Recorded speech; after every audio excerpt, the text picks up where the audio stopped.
Hello, my name is David Moulton, and this is my future in the bigger picture presentation.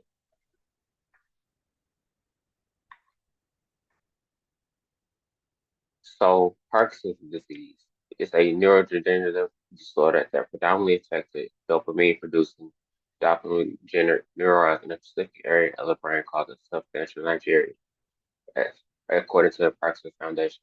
This is a chronic condition, which means that it is basically no cure for it, but it has some form of medication to help it.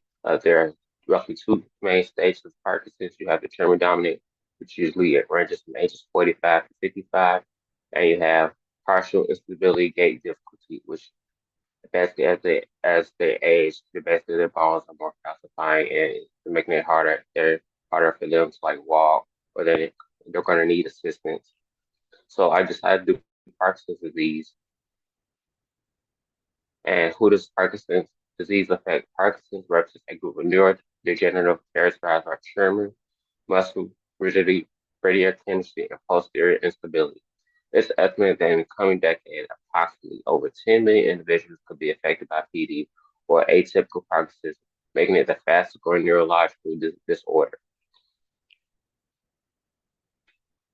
Why it matters. 10 million people are affected by this disease worldwide. There's no cure for it, and it's the second most neuroimmunological disease after Alzheimer's. This matters to me because I have my grandmother has Parkinson's, and I have seen how it has gradually affected her. She has gone from like being able to like walk without her walker to like not having to restrictively use her walker to go from one room to the next room and constantly being in pain. I have also seen how it has affected her sleeping ability and her falling and having more accidents. And there have recently been done with how gabapentins were used for women compared to initiation of anti-epileptics, of which majority were men, where this study showed how asthma, COPD, CVD, and diabetes were common in gabapentinoids with PD, but had lower head injury, stroke, and mood disorders compared to anti-epileptic medication. Anti-epileptic medication has not helped, but it has not helped solve the problem, but it has seen some type of results with people dealing with Parkinson's. And by there also is most commonly used by analyzing repeat measurements of AHI-22 individuals were found an overall slower worsening of symptoms in women compared to men, particularly in their memory, their sleep, their walking balance, and as well as their motor symptoms in general. These two studies showed the difference between like the gap, what epilepsy medication was used to help people that suffer with Parkinson's disease and how it affected them, and then how sex sex also affects women and men differently, and the differences they have.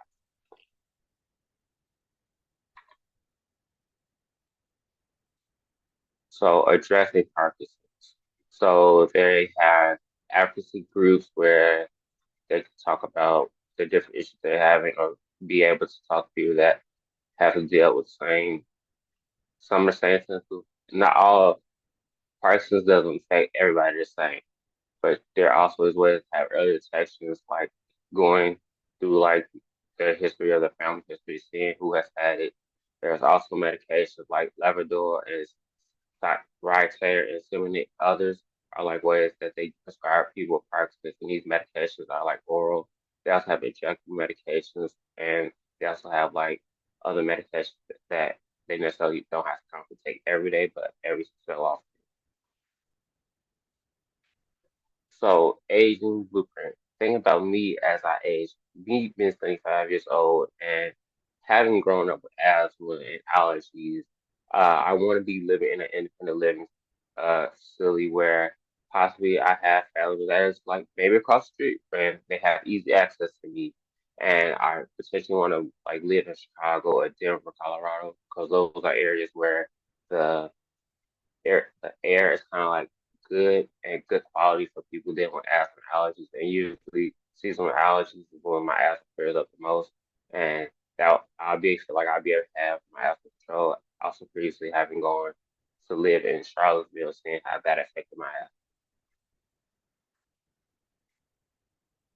So my health and well-being. So my physical health, I plan on working out and, and doing like small exercises at home, like making sure that like my bones are like getting that movement that they need to, so they're not calcifying as much as they are going to as you age.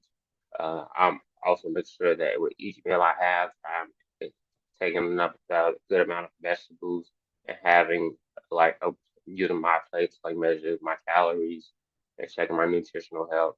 Also, I feel like taking aquatic aerobics at my nearest gym would also help you too, because that also gives you the water feeling, but also being able to work out and feeling kind of like less weight on your body.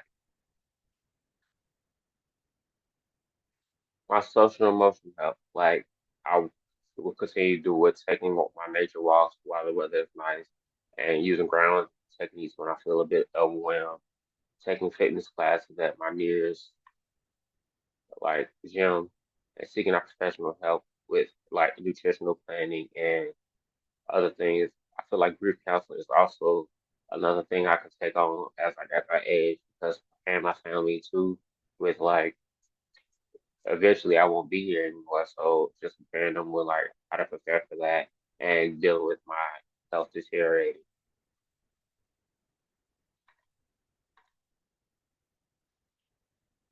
So barriers and adaptations.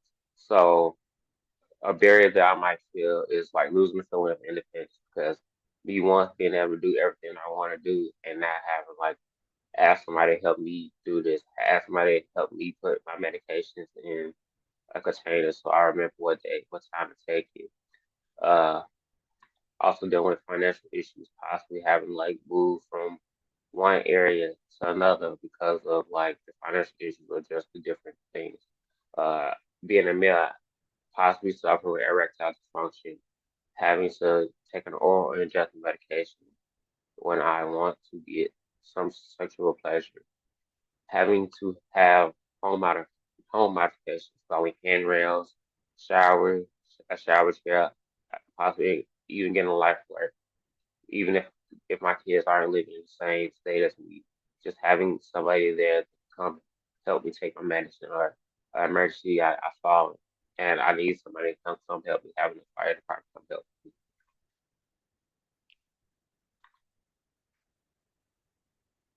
So my reflection later. So dear David, the best thing that you can start to do right for yourself to help you age successfully is to make the best healthy food options and not being afraid to step outside your comfort zone. Continue with taking your walks outside and doing what you love by volunteering at food pantries and the food depository. Start back to cooking the vegetables you love. Make the fruit infused water that helps you with vitamin intake. Start working out more with friends so your bones don't start calcifying so that the flow of your dress decrease as little as you age because of what you're eating and drinking to hydrate your body.